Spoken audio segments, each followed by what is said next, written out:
সামনে সরকার যেই হোক, দেশে ছোটখাটো গৃহযুদ্ধ আশঙ্কা আছে, আমি দ্বন্দ্ব হবে, মারামারি হবে, বাড়িতে আগুন দেওয়া হবে।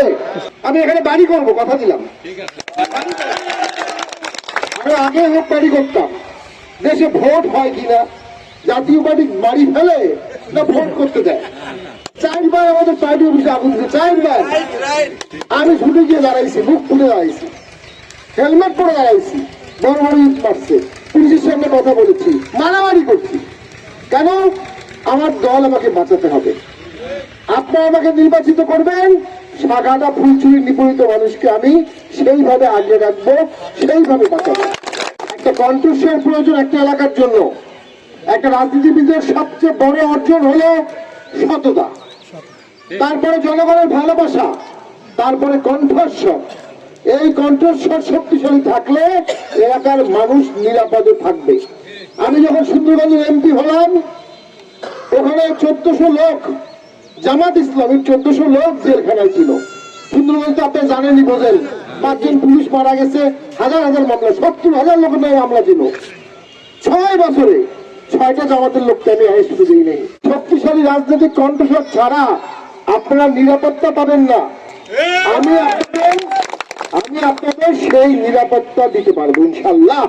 তো আমি মনে করি এই সুন্দরগঞ্জ, এই অবহেলিত গাইবান্ধায় একটা শক্তিশালী কণ্ঠস্বর দরকার। রিপন সাহেব ছিলেন, উনি ছাত্রলীগের সভাপতি, উনি একজন বড় নেতা। অ্যাডভোকেট ফজলুল রাব্বি দীর্ঘ সময়ের সংসদ সদস্য, ডেপুটি স্পিকার, উনি এই এলাকাটা আলোকিত করেছিলেন। তার নেতৃত্বে এই জেলা চলতো। তার নেতৃত্বের কারণে এই জেলায় কোনো অন্যায় হলে ডিসি, এসপি, টিও সবাই তার কথা শুনতো।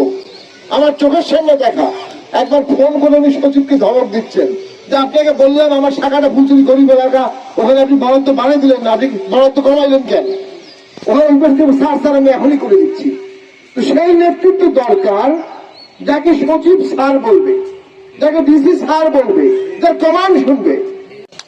আমি যদি ইনশাল্লাহ এমপি হই, 5 বছরে এখানে ওয়াটার ডেভেলপমেন্ট বোর্ডের নদীর ব্লকের স্থায়ী কাজ এই আসনে 5,000 কোটি টাকা হবে ইনশাল্লাহ। আমি যখন এমপি ছিলাম, আমার এলাকায়, ওই এলাকায় 95 ভাগ মসজিদ আমি বলেছি, 95 ভাগ।